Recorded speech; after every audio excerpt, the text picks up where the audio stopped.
नमस्कार, आदाब, सत श्री अकाल और अस्सलाम वालेकुम। मैं हूं मोहम्मद अहमद काज़मी, लेकर आया हूं आपका पसंदीदा कार्यक्रम नज़र दुनिया पर। इजराइल लगातार फ़िलिस्तीनी मूवमेंट को कमज़ोर करने के लिए मुस्लिम मुल्कों से ताल्लुकात नॉर्मल करने के सिलसिले में कोशिशें तेज़ कर रहा है। पिछले साल सितंबर में यूनाइटेड अरब एमिरेट्स और बहरीन के साथ ताल्लुकात नॉर्मल करने के बाद अब नॉर्थ वेस्ट अफ्रीका के मुल्क मोरक्को, जिसे उर्दू और फ़ारसी में मराकश भी कहा जाता है, से ताल्लुकात को तेज़ी से बेहतर करने की कोशिश में है। इसी सिलसिले में आज इजराइल के foreign minister Yair Lapid Morocco की राजधानी रबात के लिए रवाना हुए हैं, जहां वो इजरायली एम्बेसी का इनॉग्रेशन करेंगे। हाल ही में जून के आखिर में इजराइल के फॉरेन मिनिस्टर यायर लैपिड ने यूनाइटेड अरब एमिरेट्स की राजधानी अबू धाबी में एम्बेसी और दुबई में इजरायली कौंसलेट का इनॉग्रेशन किया था।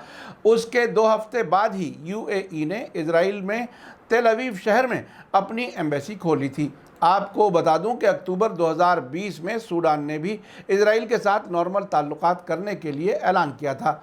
आखिर तक ज़रूर देखें। आगे बढ़ने से पहले आपसे गुजारिश है कि अगर आपने अभी तक media star world YouTube channel subscribe नहीं किया है तो सब्सक्राइब कर लें और घंटी दबाना ना भूलें। और अगर आप हमें फेसबुक पर देख रहे हैं तो हमारे पेज को लाइक करें ताकि हमारी हर नई वीडियो की खबर आपको सही वक्त पर मिल सके। अगर हमारी खबर सच्ची और अच्छी लगे तो अपने व्हाट्सएप ग्रुप, फेसबुक, इंस्टाग्राम और ट्विटर अकाउंट पर ज़रूर शेयर करें ताकि मीडिया स्टार वर्ल्ड की खबरें दुनिया भर तक पहुँच सकें। आज की बड़ी खबर है कि इजराइल के foreign minister Yair Lapid Morocco के लिए रवाना हो गए हैं, जो पिछले साल दोनों मुल्कों के ताल्लुकात की सतह बढ़ने के बाद से इजराइल के फॉरेन मिनिस्टर का पहला दौरा है। इजराइल और मोरक्को ने पिछले साल दिसंबर में डिप्लोमेटिक ताल्लुकात को फिर से शुरू करने और सीधी उड़ानें शुरू करने के लिए फॉर्मर अमरीकी प्रेसिडेंट डोनाल्ड ट्रंप की कोशिशों के तहत रजामंदी जाहिर की थी। इस समझौते के हिस्से के तौर पर वाशिंगटन ने वेस्टर्न सहारा पर मोरक्को की सॉवरेनिटी को भी कबूल कर लिया था, जहां मोरक्को के साथ दसियों साल पुराना इलाकाई झगड़ा जारी था। वहां अल्जीरिया की सपोर्ट वाला पोलिसारियो फ्रंट नाम का मूवमेंट जारी था, जो अलग आज़ाद मुल्क कायम करना चाहता था।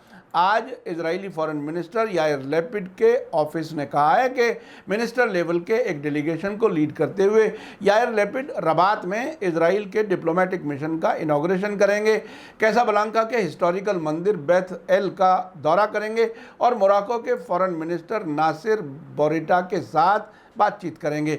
लैपिड ने मोरक्को दौरे से 2 दिन पहले कहा था कि यह हिस्टोरिकल यात्रा लंबी मुद्दत से चली आ रही दोस्ती और गहरी जड़ों और ट्रेडिशंस के सिलसिले का हिस्सा है, जो मोरक्को में यहूदी कम्युनिटी और मोरक्को मूल के इजरायलियों की बड़ी कम्युनिटी की वजह से है। मोरक्को उन 4 अरब मुल्कों में से एक है जिन्होंने अमेरिका के फॉर्मर प्रेसिडेंट डोनाल्ड ट्रंप की कोशिशों के नतीजे में समझौते किए थे। बाकी 3 मुल्क यूनाइटेड अरब एमिरेट्स, बहरीन और सूडान हैं। इससे पहले इजराइल के पड़ोसी जॉर्डन और मिस्र के साथ उसके अमन समझौते और डिप्लोमेटिक ताल्लुकात मौजूद हैं। फ़िलिस्तीनियों ने अरब मुल्कों के ज़रिए इजराइल से ताल्लुकात नॉर्मल करने की नुक्ताचीनी की है। उनका कहना है कि अरब मुल्कों ने अमन बहाली के उस प्लान को, लंबी मुद्दत से जारी उस मांग को नुकसान पहुँचाया है, जिसके तहत इजराइल को फ़िलिस्तीन की कब्ज़ा की गई ज़मीन को वापस करना था ताकि उसे कबूल किया जा सके। पिछले साल दिसंबर में इजराइल के साथ ताल्लुकात नॉर्मल किए जाने के ऐलान के बाद मोरक्को में हंगामा मच गया था और वहां सरकार के इस फैसले की नुक्ताचीनी हुई थी और बड़े पैमाने पर प्रोटेस्ट हुए थे। इसी साल मई में इजराइल फ़िलिस्तीन जंग के दौरान मोरक्को में हज़ारों लोगों ने प्रोटेस्ट किया था और हुक्मरान party justice and development party ने इजराइल के संपर्क कार्यालय यानी लियाज़न ऑफिस को बंद करने की मांग की थी। अमेरिकी प्रेसिडेंट जो बाइडन ने कहा है कि वो इजराइल के नए ताल्लुकात को आगे बढ़ाना चाहते हैं, जिसे लैपिड ने जून में ओहदा संभालने के बाद से प्रायोरिटी दी है, जिसको लंबी मुद्दत तक former prime minister Benjamin Netanyahu ने आगे बढ़ाया था। सिर्फ 5 हफ्ते पहले Israeli foreign minister Yair Lapid ने यूनाइटेड अरब एमिरेट्स का पहला हिस्टोरिकल दौरा किया था, जहां उन्होंने यूएई के साथ इजराइल के ताल्लुकात की वजह आपसी दुश्मन ईरान के बारे में चिंता जताई थी। रिपोर्ट में कहा गया है कि 2 इजरायली उड़ान कंपनियों ने पिछले महीने तेल अवीव से मोरक्को के लिए नॉन स्टॉप मुसाफिर उड़ानें शुरू की हैं, लेकिन दोनों मुल्कों में कोविड-19 मामलों के ज़्यादा बढ़ने की वजह से टूरिज्म उम्मीद के मुताबिक नहीं बढ़ सका। इस बीच लेपिड ने ट्विटर पर लिखा है कि मोरक्को के तारीखी दौरे के लिए रवाना। साथ ही उन्होंने इजरायली एल अल एयरलाइन डिपार्चर स्क्रीन की एक तस्वीर भी पोस्ट की है।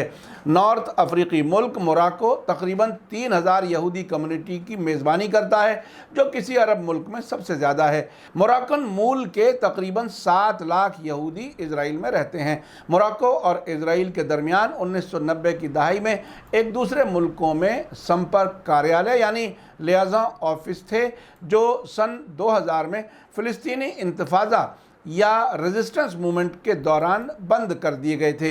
ये इंतफाज़ा 5 साल तक जारी रहा था।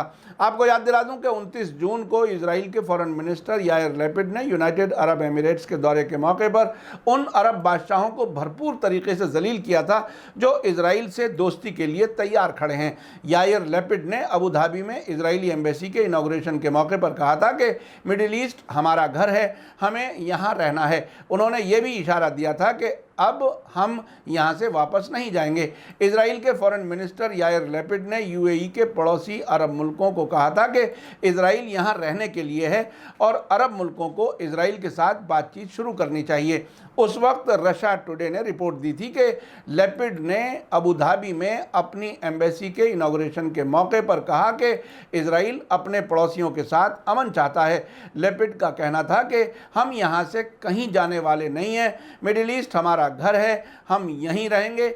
हम इलाके के सारे मुल्कों से अपील करते हैं कि इस हकीकत को बाकायदा तरीके से कबूल कर लें और हमारे साथ बातचीत करें। उसके बाद दुबई में कौंसलेट के इनाग्रेशन के मौके पर इजराइल के फॉरेन मिनिस्टर यायर लैपिड ने कहा था कि आज हम जो खोल रहे हैं वो न सिर्फ एक कौंसलेट है बल्कि हमारे कोऑपरेशन का मरकज़ भी है। उन्होंने कहा कि ये जगह एक साथ सोचने, एक साथ तरक्की करने, दुनिया को एक साथ बदलने की हमारी सलाहियत का सिंबल है। लैपिड ने जोर देकर कहा था कि यूएई और इजराइल के बीच अमन सरकारों और लीडर्स के बीच नहीं बल्कि लोगों और नेशंस के बीच समझौता है। ये मेरा अमन नहीं है या यहाँ खड़े मेरे दोस्तों का नहीं बल्कि हमारे बच्चों के लिए अमन है। इससे एक दिन पहले ही रॉयटर्स न्यूज़ एजेंसी ने लिखा था कि हाल ही में गजा जंग के मौके पर अरब मुल्कों में इजराइल के खिलाफ प्रोटेस्ट से ये बात साफ हो गई है कि अरब हुकूमतों और अरब अवाम के बीच इजराइल के मामले में नज़रियात में बड़ा फ़र्क है। उसके महज 2 हफ्ते बाद 14 जुलाई को यूनाइटेड अरब एमिरेट्स ने तेल अवीव में अपनी एम्बेसी का इनाग्रेशन किया। इस मौके पर यूनाइटेड अरब एमिरेट्स के एम्बेसडर मोहम्मद महमूद अल ख्वाजा ने कहा था कि ये तो बस शुरुआत है, दोनों मुल्क नया कुछ करने की चाह रखते हैं और हम मुल्कों की खुशहाली के लिए इन नए तरीक़ों का इस्तेमाल करेंगे। इस मौके पर इजराइल के प्रेसिडेंट इसाक हर्जोग भी मौजूद थे। उन्होंने कहा कि ये मिडिल ईस्ट के लिए अच्छी शुरुआत है। यूनाइटेड अरब एमिरेट्स के इजराइल में एम्बेसडर मोहम्मद महमूद अल ख्वाजा ने सरकारी तौर पर मार्च के शुरुआत में इजरायली हुकूमत को अपने दस्तावेज पेश कर दिए थे, लेकिन एम्बेसी का इनाग्रेशन 14 जुलाई को किया गया था। ख्वाजा ने एम्बेसी खोलते वक्त कहा था कि यहाँ एम्बेसी खोलना एक बड़ी इज्जत की बात है। 10 महीने पहले हमारे दोनों मुल्कों ने दोनों अवाम के लिए इज्जत, खुशहाली और अमन के नज़रिए से अब्राहम समझौते पर दस्तखत किए थे। ये सिर्फ शुरुआत है। दोनों मुल्क इनोवेटिव यानी नया कुछ करने वाले मुल्क हैं और हम मुल्कों की खुशहाली के लिए इन नए तरीक़ों का इस्तेमाल करेंगे। इजराइल मोरक्को के साथ ताल्लुकात नॉर्मल करने की रफ्तार को ऐसे वक्त में तेज़ कर रहा है जबकि उसे गजा में हमास और जिहाद इस्लामी और हिजबुल्लाह की तरफ से दबाव जारी है। ईरान के नए प्रेसिडेंट इब्राहिम रईसी के ओहदा संभालने के बाद उसकी परेशानियां कुछ बढ़ी हैं। अब आगे देखना काफ़ी दिलचस्प होगा कि क्या ये अरब मुल्क और इजराइल आपस में मिलकर फ़िलिस्तीनी रेजिस्टेंस को कमज़ोर कर पाएंगे। इसी के साथ मुझे दीजिए इजाज़त। आज का एपिसोड कैसा लगा कमेंट्स में ज़रूर लिखें। थैंक यू, धन्यवाद, शुक्रिया। जय भारत, जय हिंद। मीडिया स्टार वर्ल्ड के और वीडियो देखने के लिए हमारे चैनल को सब्सक्राइब करें और सीधे नोटिफिकेशन पाने के लिए बेल आइकन दबाएं। और अगर हमारी खबर सच्ची और अच्छी लगे तो अपने व्हाट्सएप, इंस्टाग्राम, फेसबुक और ट्विटर अकाउंट पर ज़रूर शेयर करें।